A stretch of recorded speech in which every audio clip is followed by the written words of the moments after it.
Tune आपण अमरजींकडनं ऐकून मग पुढच्या गाण्याकडे जाऊ.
जटीदादांनी झाड पाठवलंय.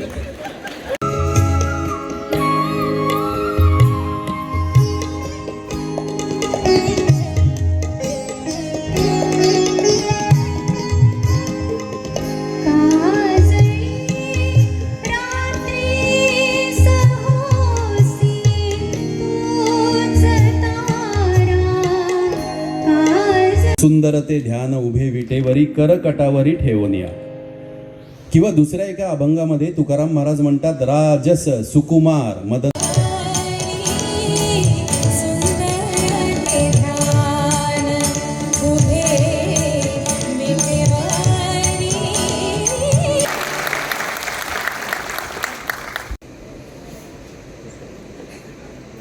आनंद महोत्सव या कार्यक्रमाचं उद्घाटन झालं हे सगळ्यांच्या साक्षीने मी जाहीर करतो आणि पुढचे 3 दिवस मोठ्या गर्दीमध्ये आपण या कार्यक्रमाचा आस्वाद घ्यावा ही एकनाथ शिंदे साहेबांच्या वतीनं आणि संयोजकांच्या वतीनं आपल्या सगळ्यांना विनंती करतो.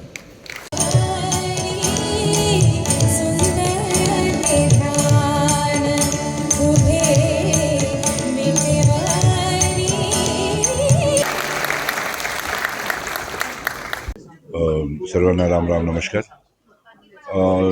दिघे साहब, मैं ओळखती हूँ दिघे साहबांना. मतलब मैं बहुत साल से साहब के साथ हमेशा काम किया.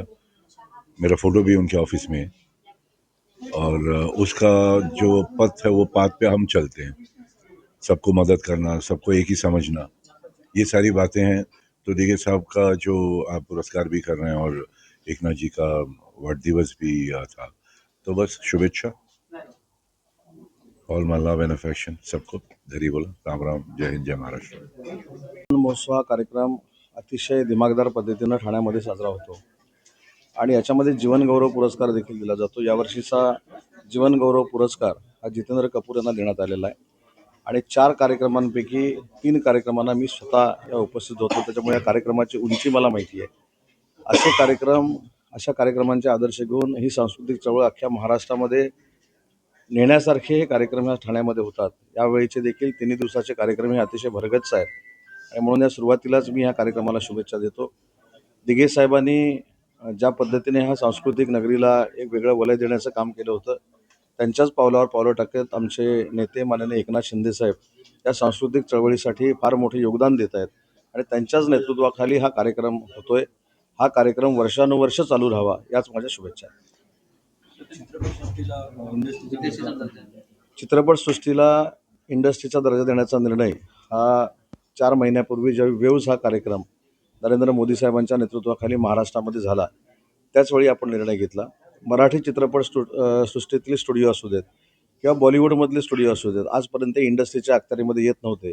आता भविष्यामध्ये या इंडस्ट्रीच्या माध्यमातून देखील फार मोठी रोजगार निर्मिती व्हावी.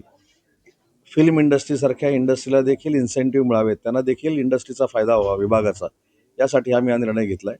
आणि इंडस्ट्री बॉलिवूडपासून मराठी चित्रपटापासून मीडियापर्यंत या सगळ्या स्टुडिओना आम्ही आता इन्सेंटिव्ह देण्याचा निर्णय आणि तशी पॉलिसी उद्योग विभागामध्ये केलेली आहे.